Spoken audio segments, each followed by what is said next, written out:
मेरे प्रिय भाई और बहनों,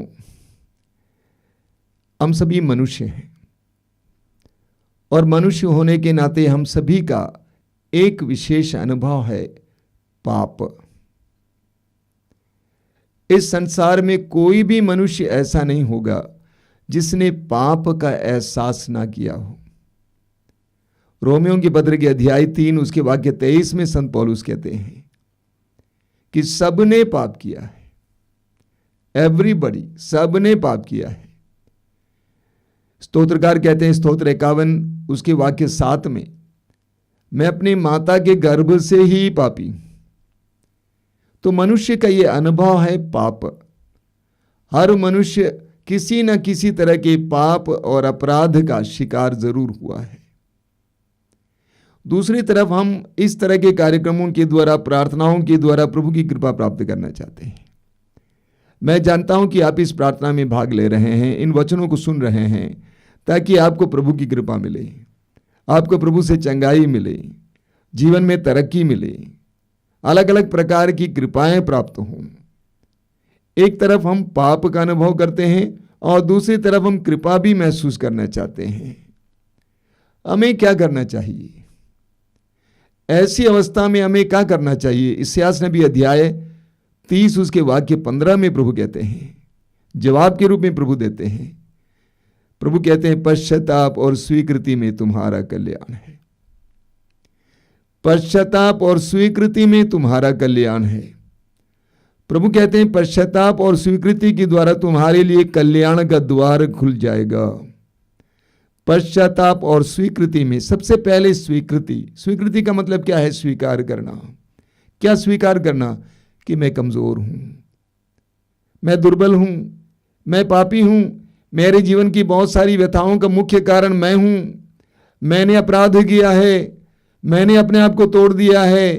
ये स्वीकार करना कि मैं पापी हूं, मैं दुर्बल हूं। आप पढ़ेंगे इस्यास नबी के ग्रंथ की अध्याय 66 उसके वाक्य 2 में लिखा हुआ है। प्रभु कहते हैं मैं उन लोगों पर कृपा दृष्टि करता हूं जो विनम्र हैं, पश्चातापी हैं और श्रद्धा से मेरी वाणी सुनते हैं। प्रभु कहते हैं मैं उन लोगों पर कृपा दृष्टि करता हूं जो विनम्र है, पश्चातापी हैं और श्रद्धा से मेरी वाणी सुनते हैं। यानी प्रभु कहते हैं कि मैं पश्चातापियों पर अपनी दया दृष्टि दिखाता हूं, अपनी कृपा दृष्टि दिखाता हूं। जो अपने पाप को स्वीकार करता है, मेरी दृष्टि उस पर बनी हुई है, मेरी कृपा दृष्टि उस पर बनी हुई है।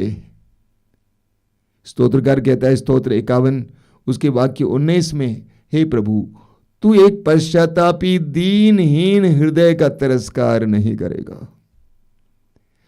तू एक पश्चातापी दीनहीन हृदय का तिरस्कार नहीं करेगा। मैं विश्वास करता हूं एक पश्चातापी का जो अपने पाप को स्वीकार करता है तो उसका तिरस्कार कर ही नहीं सकता है। लेकिन इस दुनिया में बहुत सारे लोग अपने पापों को स्वीकार करने को तैयार नहीं हैं। सबसे पहले एक वर्ग है जो पाप को ही नहीं मानते हैं। वे कहते हैं कि पाप अपराध नाम की चीज नहीं होती है, कानून होता है, कानून के विरुद्ध जो पाप है अपराध है, वरना कोई पाप या अपराध धर्म अधर्म होता नहीं है। उन्होंने धर्म अधर्म का विभेद खो दिया है, पाप पुण्य का विभेद खो दिया है। उन्होंने पाप बोध खो दिया है। आधुनिक इंसान की एक बहुत बड़ी कमजोरी है, उसने पाप बोध खो दिया है। वो कुछ भी कर सकता है, अपने स्वार्थ की पूर्ति के लिए वो किसी को मार भी डाल सकता है, किसी के साथ अन्याय भी कर सकता है, किसी के साथ व्यभिचार भी कर सकता है। अगर कानून न पकड़े तब तक वो सही है। उनका हृदय कठोर है, उनका अंतःकरण मर चुका है, उनके अंदर पाप बोध नहीं है। दूसरे वर्ग के लोग हैं जो मानते हैं पाप अधर्म है, लेकिन वे ये भी मानते हैं पाप करेगा तो दंड मिलेगा, अधर्म करेगा तो उसका कर्म भोगना ही पड़ेगा। वे किसी ईश्वर पर विश्वास नहीं करते हैं जो इन पापों के दंड को ले सकता है, उससे किसी को छुटकारा दे सकता है। उनका मानना है अपराध किया, पाप किया तो उसका दंड मिलना अनिवार्य है, उसका कर्म भोगना अनिवार्य है। वे ईश्वर पर विश्वास नहीं करते जो इसको क्षमा कर सकता है।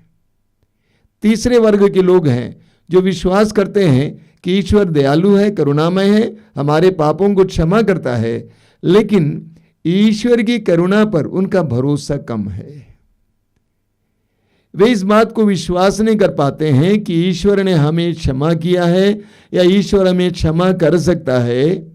उनका भरोसा कम है, इसीलिए वे पाप बोध में, अपराध बोध में, दोष भावना में जीवन जीते हैं। अपने को कोसते हैं, दूसरों को कोसते हैं, ईश्वर को कोसते हैं।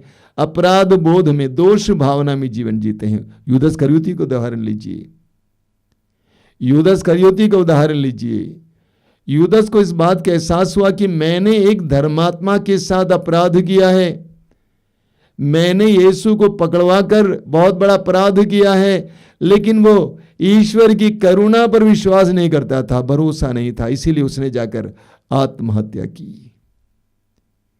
तो इस संसार में बहुत सारे लोग अपने पापों को स्वीकार करने को तैयार नहीं। एक चौथा वर्ग है, वे ये जानते हैं कि पाप है, वे ये भी जानते हैं कि ईश्वर दयालु है, लेकिन उनका अहंकार उनको पाप स्वीकार करने के लिए प्रेरणा नहीं देता है। अहंकार के कारण पाप स्वीकार नहीं करते हैं। प्रभु का वचन कहता है, पश्चाताप और स्वीकृति में तुम्हारा कल्याण है। पश्चाताप और स्वीकृति में तुम्हारा कल्याण है। जब हम पाप स्वीकार करते हैं, हमारे लिए अनुग्रह का द्वार खुल जाता है। एक सच्चाई है मेरे भाई और बहनों, पवित्र ग्रंथ बाइबल हमें ये सिखाती है। जब हम अपने पापों को स्वीकार करते हैं, हमारे लिए अनुग्रह का भंडार खुल जाता है। हमें लूकास के सुसमाचार के अध्याय 7 में एक नारी के बारे में पढ़ने को मिलता है। प्रभु यीशु सिमियोन नामक एक धनी इंसान के यहाँ पे भोजन पे बैठे थे, और उस पापनी नारी को पता चला कि यीशु सिमियोन के घर पे भोजन पे बैठे हैं। बड़ी हिम्मत बांधकर वो नारी उस घर के अंदर प्रवेश करती है। हालांकि सभी लोग उसको जानते थे कि वो एक पापिनी नारी है, एक बुरी औरत है। वह बड़ी हिम्मत के साथ सिमियोन के घर पे आ जाती है और प्रभु जिस कक्ष में भोजन कर रहे थे वहां पर पहुंच जाती है। प्रभु के चरणों के करीब खड़ी हो जाती है और इस कदर आंसू बहाती है कि यीशु के चरण उसके आंसुओं से भीग जाते हैं।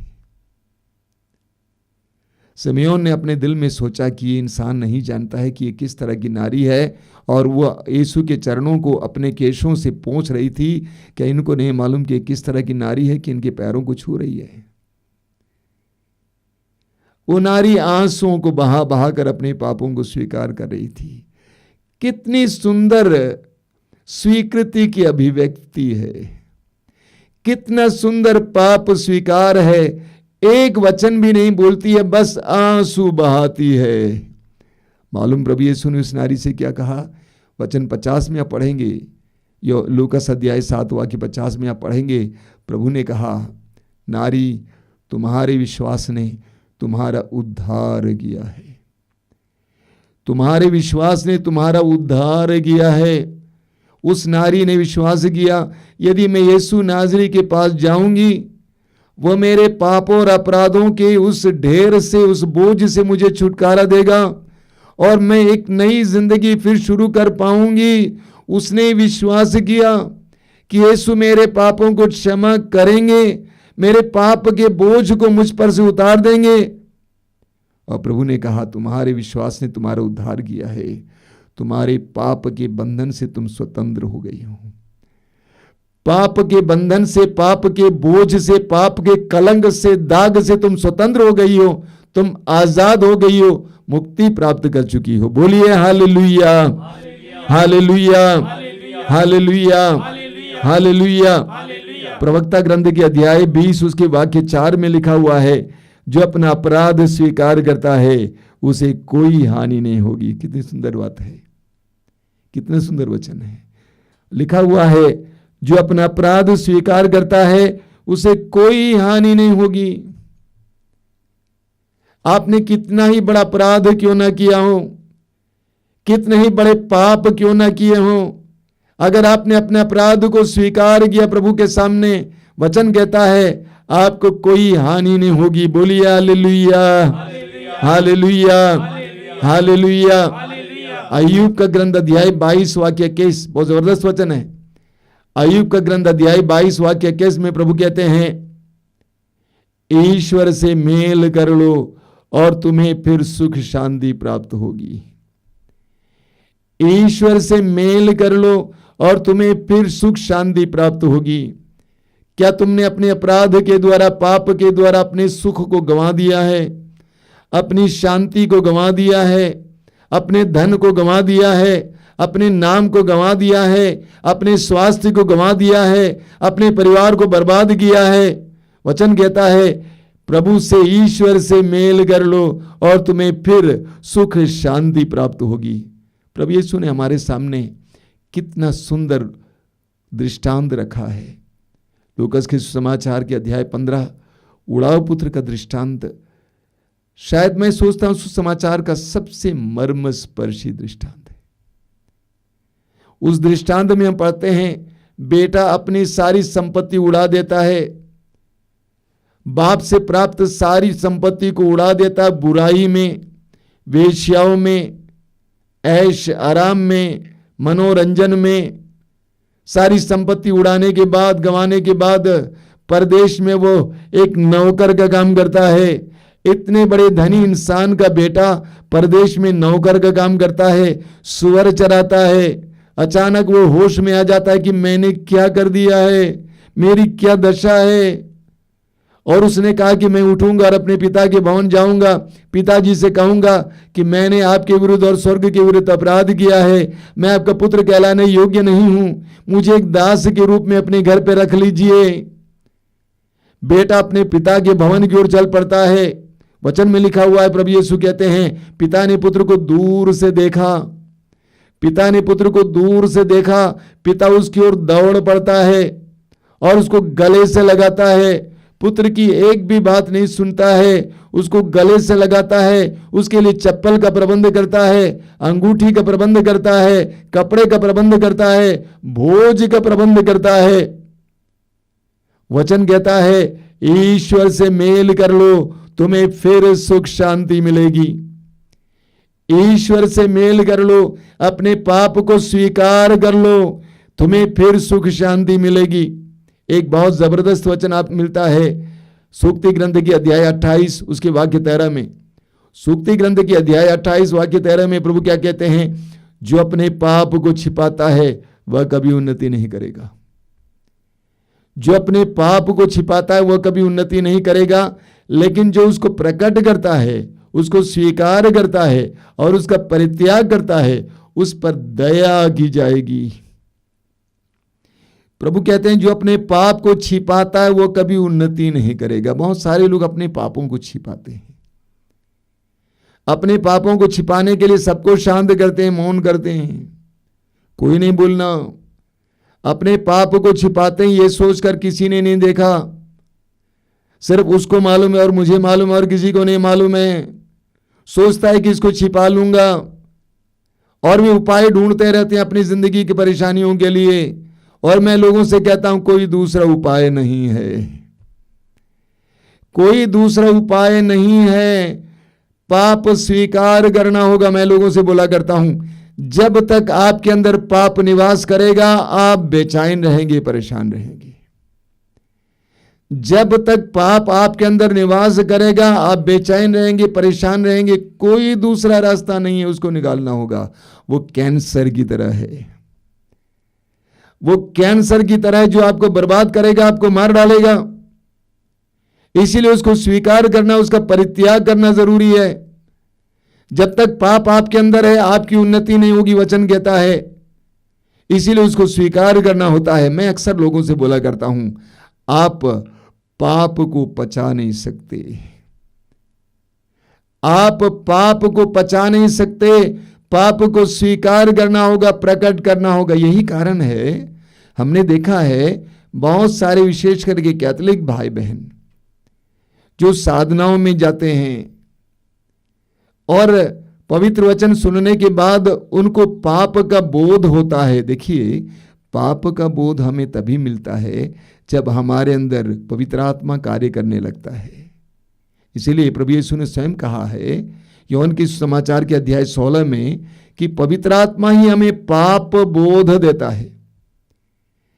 जब आप पवित्र वचनों को सुनने लगते हैं, आपके अंदर अचानक पवित्र आत्मा कार्य करने लगता है, तो आपको पाप बोध होता है, अपने पापों का एहसास होता है। कई जगहों पर मैंने देखा है जहां पर कन्वेंशन दिया जाता है, पवित्र आत्मा उनके जीवन में कार्य करने लगता है, उनको पाप बोध होता है, इस बात का एहसास होता है कि हमने पाप किया है। हमारे आश्रम में हजारों की संख्या में लोग आते हैं। जब सबसे पहले लोग आते हैं उनको इस बात का ख्याल नहीं होता है। धीरे ही धीरे पवित्र वचन सुनने के बाद, प्रार्थना करने के बाद उनको अपनी गंदगी और अपने अपराधों का एहसास होता है, वे रोने लगते हैं। एक जगह पर अब भी मुझे याद है, राजस्थान में सभा चल रही थी। उस सभा के पीछे एक लड़का था। वो लड़का वचन सुनने के बाद दौड़ के आगे की ओर आया, ये कहकर कि मुझे पाप स्वीकार करना, मुझे पाप स्वीकार करना है। तो पवित्र आत्मा ही हमें पाप बोध दे सकता है।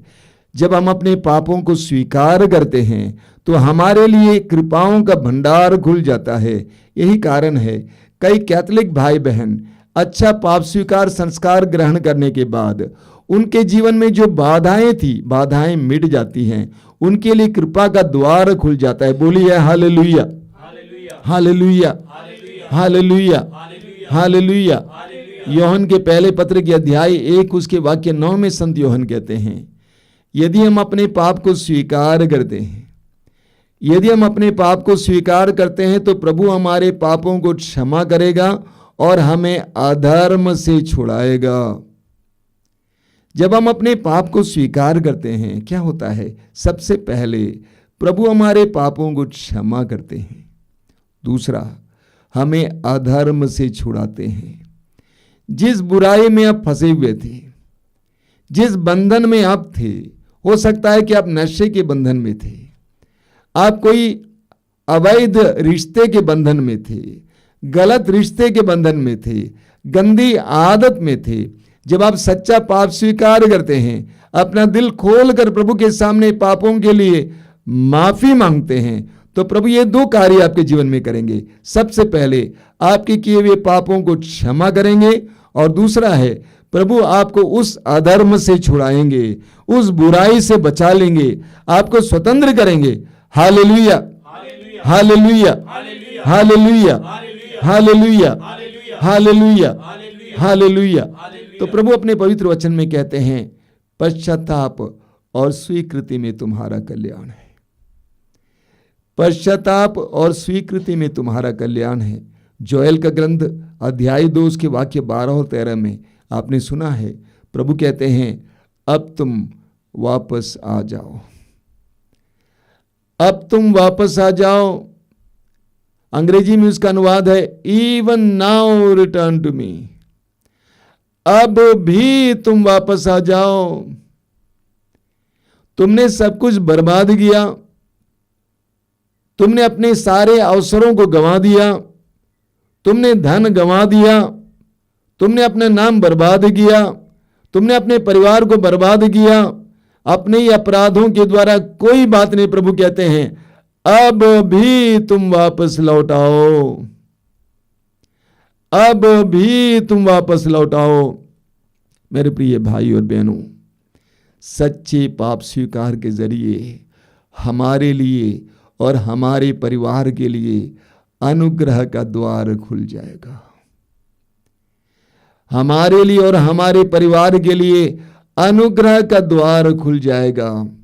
अवसर ढूंढिए पाप को स्वीकार करने के लिए। याकूब अपने पत्र के अध्याय 5 में कहते हैं, एक दूसरे से अपना पाप स्वीकार करें।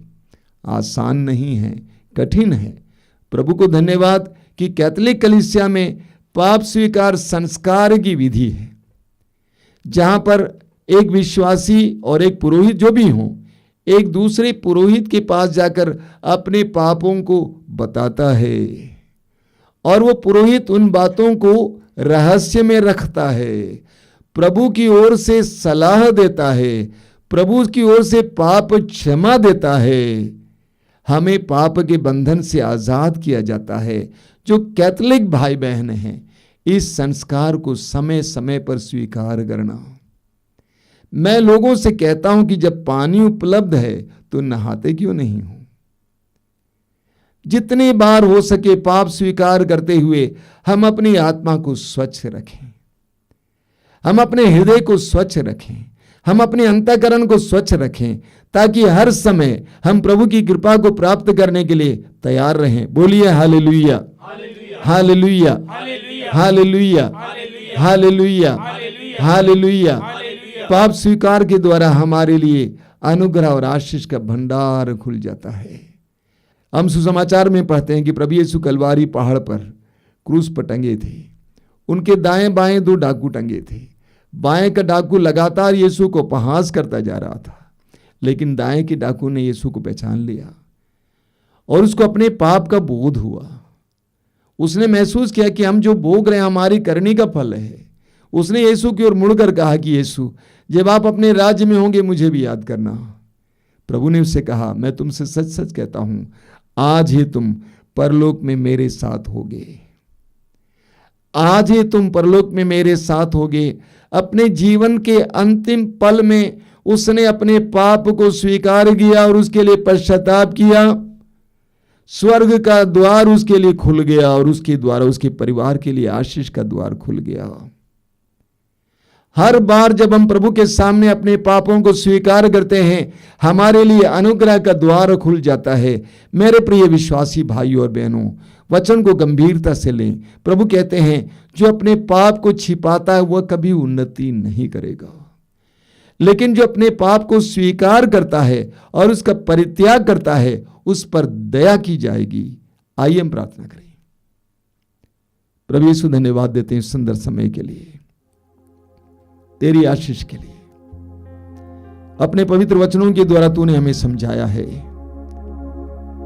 पश्चाताप और स्वीकृति में हमारा कल्याण है। पश्चाताप और स्वीकृति में हमारा कल्याण है। जब तक पाप हमारे अंदर बसेगा तब तक हमारा कल्याण नहीं हो सकता है, जब तक कि हम पश्चाताप करें और स्वीकार ना करें। प्रभु यीशु, पाप स्वीकार करने की कृपा दीजिए। हमें नम्र बनाइए, हमें सच्चाई को जानने की कृपा दीजिए कि हमारे जीवन की कई विपत्तियां, परेशानियां हमारे ही पापों से आती हैं। अपने पापों के लिए क्षमा मांगने, माफी मांगने के लिए हमें कृपा देना। पश्चाताप करने, अपने पापों को स्वीकार करने की कृपा देना। यीशु, हमें कृपा देना। सच्चे पाप स्वीकार के लिए कृपा देना, ताकि हमारे लिए और हमारे परिवार के लिए अनुग्रह का द्वार खुल जाए, आशीषों का द्वार खुल जाए। आमीन।